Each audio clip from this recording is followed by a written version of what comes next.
In this box, I've got the RCBS Pro Chucker 7 7-station progressive reloading press.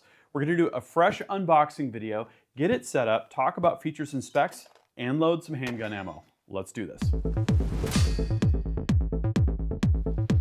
Hey guys, Gavin here from UltimateReloader.com. The RCBS Pro Chucker 7 is a very unique progressive reloading press. I'm not aware of another 7-station progressive press on the market. It has some really great features and attributes, which we're going to show in this video, but I'm going to waste no time and get this thing out of the box.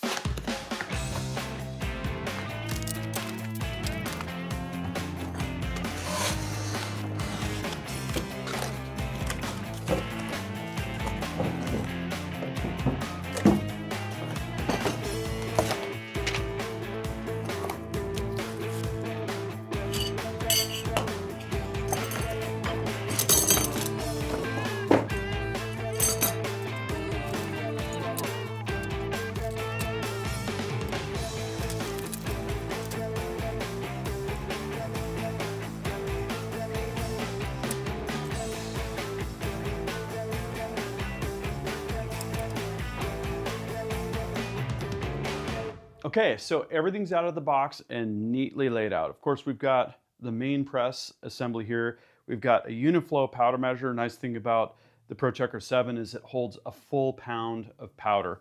A lot of the powder measures for progressive presses hold a half pound, for instance. So love the high capacity there. It's got an integrated baffle, which is great. Printed materials, one 7-station tool head, the press handle, a bin for completed cartridges, discharge chute. This is the bin rack to hold the bin on your bench. And we've got various priming system parts, explosion shield, spent primer drop tube. We've got pickup tubes for large and small, and we've got primer tubes for large and small. We've got punches for large and small, the base for the tubes, and then we have 2 sliders for each primer size in case one breaks, and then the respective bracketry and small hardware. So this is what you'll get in the box. We have everything that we need to load various pistol and rifle cartridges with large and small primers. Next, I'm going to read the instructions. I'll mount the press to the bench. We'll start to put this thing together. Okay, so for mounting the press, I found this plate that I had made for the Ultimate Reloader bench system. We've got these tracks on the bench here. We've got 2 RCBS plates. This front one is going to be for the press, and then this back one would be for if we want to add something like a bullet feeder. So we're just going to go ahead and take the press. Nice thing about this plate is that it has pre-tapped holes for a variety of RCBS presses and gear, which is really cool.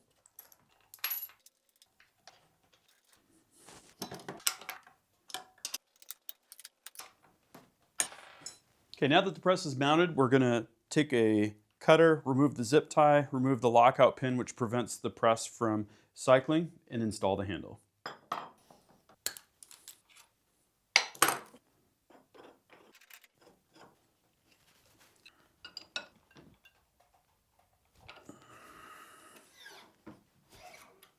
Next, we raise the shell plate and install the primer punch.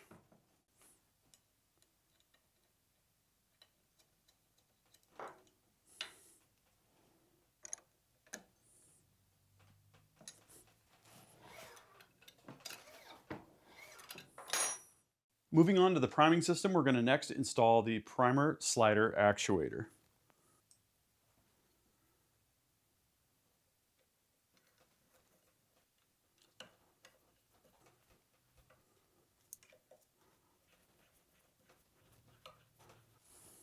Next, we're going to install the primer slider, which is underneath, and the dispenser, which holds the priming tube, which fits over the top.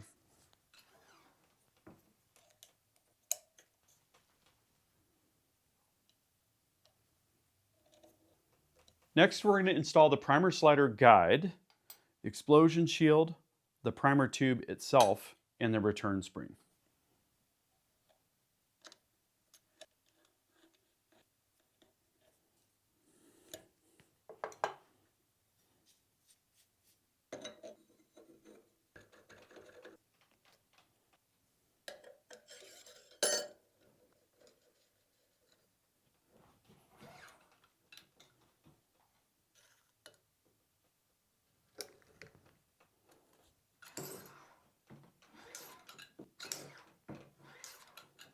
Okay, so let's get our shell plate installed. We're going to use the lockout pin as kind of a prop here so that we can get the shell plate in the more or less the middle of its stroke.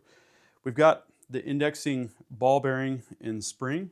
We're going to drop that into its hole. And now we'll very carefully take our shell plate.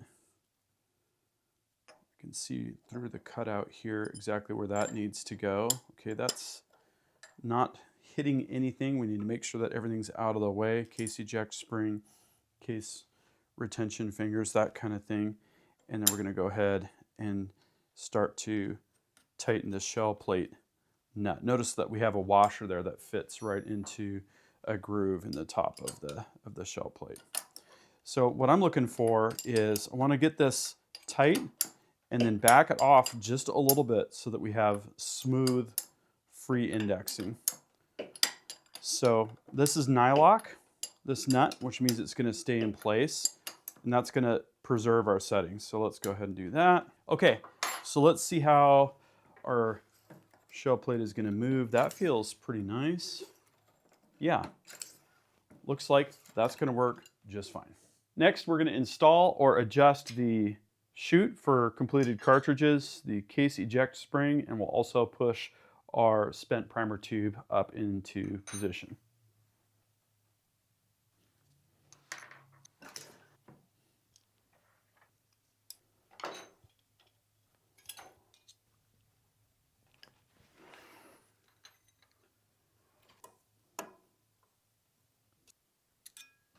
There we go. So now let's put in our tool head. This is a pretty cool design. It just drops in the top, rotates slightly to lock, and then we've got these set screws that are going to hold it in place. Okay, next we're going to get our case activated powder measure set up, and that's going to involve installing the pistol drop tube, the drum, the hopper, the micrometer, and the baffle. So there's a few things to do here. I'm going to get started on that now.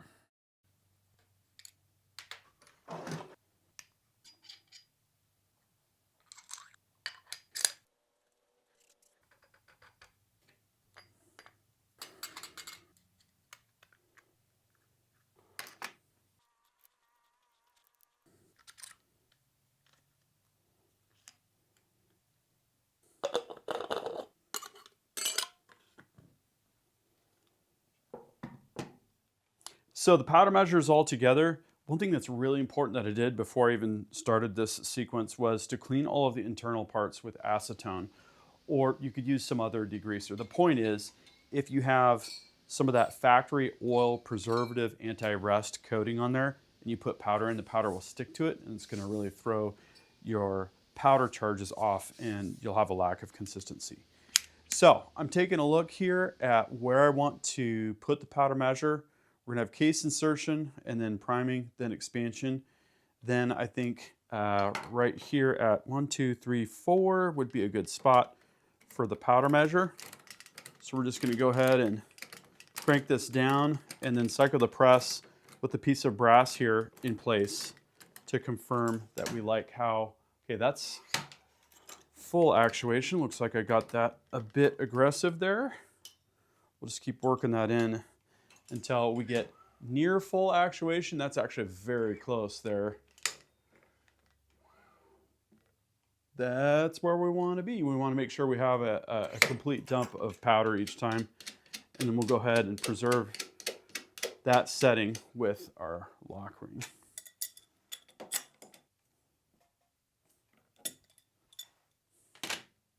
So the cartridge I've decided to use to try out the Pro Chucker 7 is 357 Magnum and loaded to 38 special load spec. We've got a new powder to try, Wind Clean 244. We're going to use 125 grain berries plated flat point bullets, and I've got a die set here.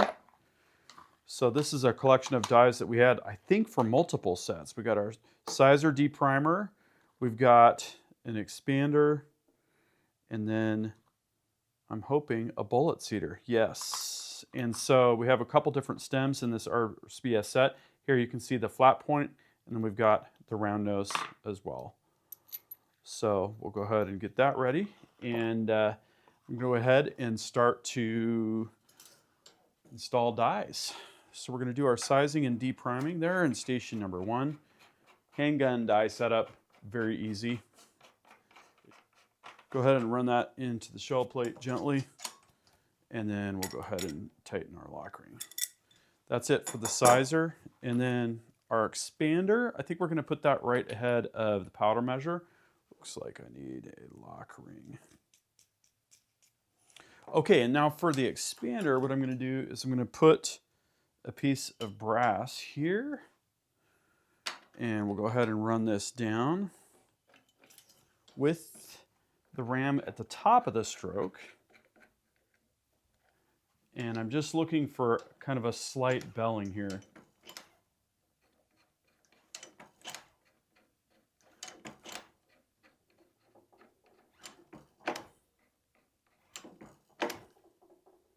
That looks like our setting right there.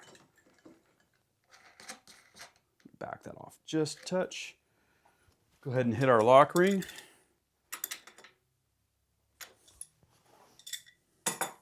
Okay, so let's install the seater. I've got the plug backed off here. I'm just gonna go ahead and run this down. And we wanna make sure that we're not doing any crimping.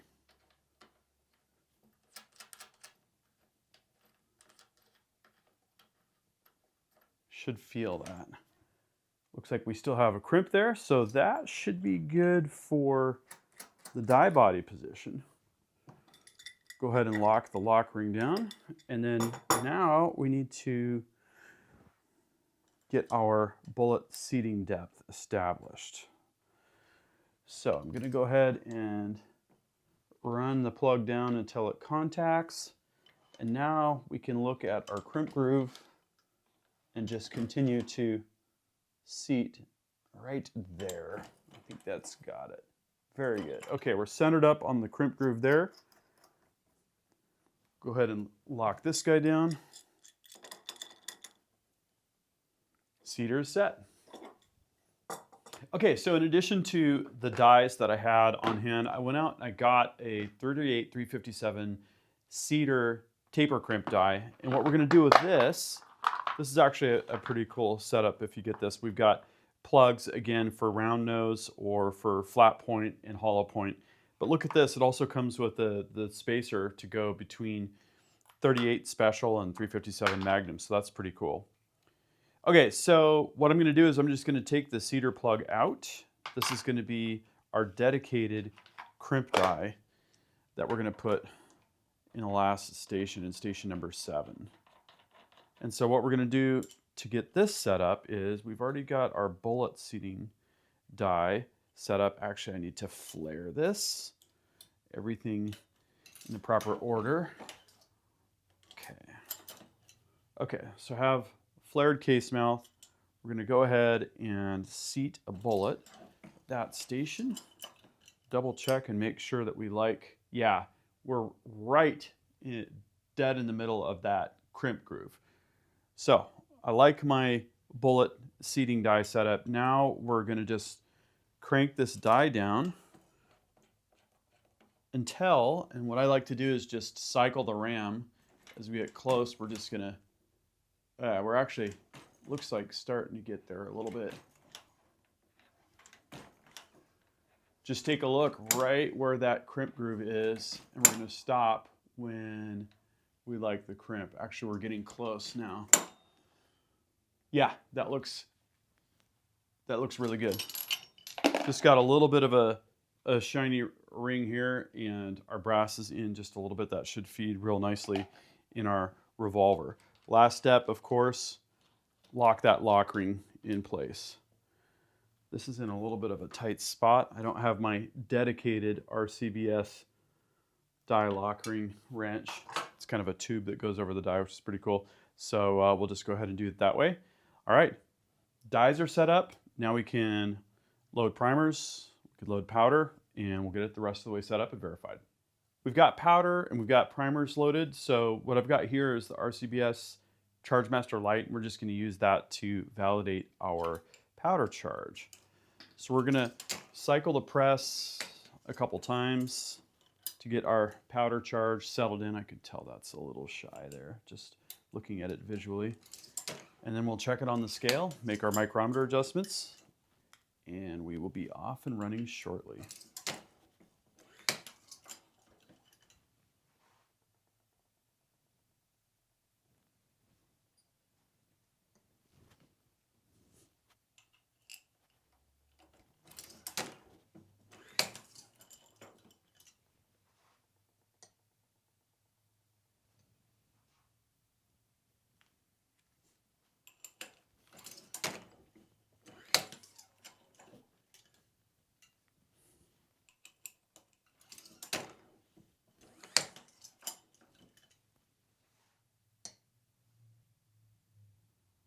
So for this loading session, I'm using a new to me powder, Wind Clean 244 by Winchester. It has copper fouling reduction agent and it should be great for 38 357.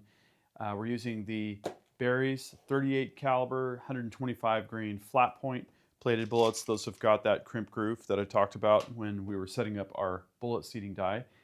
And we're using 5.2 grains of the Wind Clean 244. And of course, small pistol primers. So with that, let's get going loading.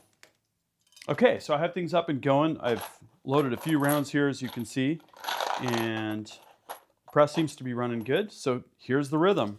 Each time we cycle the handle, we're gonna load a round. That's what a progressive does. We're gonna insert a case, station number 1, and a bullet in station number 6. This is going to be really, really fast if you're used to a single stage or a turret. And a lot more enjoyable, in my opinion, for things like pistol ammo.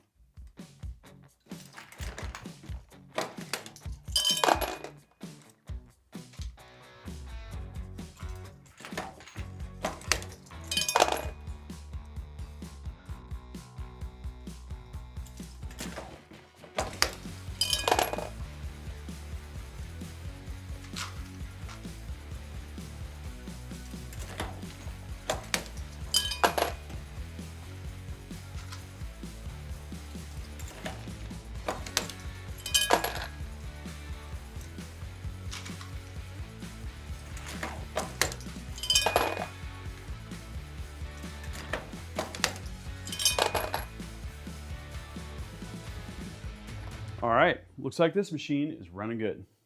For shooting, I chose to get out my trusty Smith & Wesson 586 6-inch 357 Magnum revolver. And here, we're using 357 mag brass, but we're using essentially a 38 special load. So why use the 357 Magnum brass?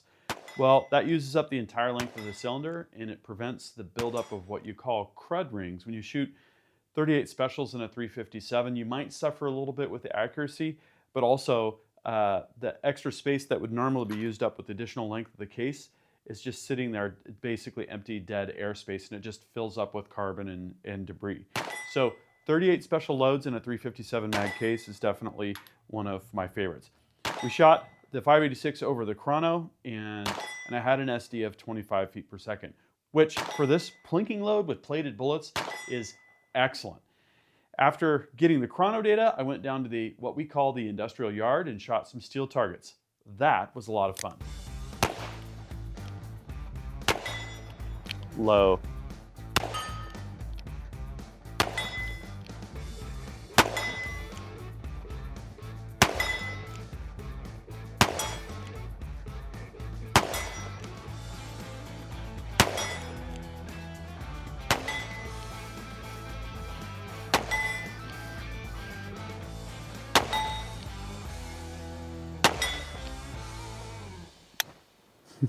So at the end of the day, mission accomplished with the Pro Chucker 7. I hope this video has been helpful in terms of illustrating what you get if you order the press, what it can do, a little bit about some of the die setups. There are a lot of different options here, and we actually do have a fairly extensive library of videos showing the Pro Chucker 7 in action, including with bottleneck rifle cartridges, 500 Smith & Wesson Magnum. We've done a whole bunch of stuff with Pro Chucker here on the channel. So I would encourage you to check out those videos. And if you want more information, links to product pages, and so on and so forth, click on that first link in the video description.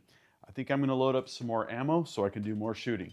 Thank you very much for watching this video. That concludes this video, and that means it's time to wrap it up. I hope you enjoyed this video. If you're watching Ultimate Reloader on TV and want to take advantage of free resources, exclusives, and hot deals, just hold your camera phone up to the QR code, tap on the link, fill out the information, boom, you're getting Ultimate Reloader emails. Don't forget to like and subscribe. Also, we're on Facebook, YouTube, Rumble, where we've got unrestricted content, and Instagram. Make sure to follow us on all those channels. Ultimate Reloader also has a commercial solutions division serving law enforcement, the military, and the gun industry. We have some unique capabilities, including a comprehensive suite of recoil testing and evaluation capabilities, trigger profiling, and more. Thanks again for watching.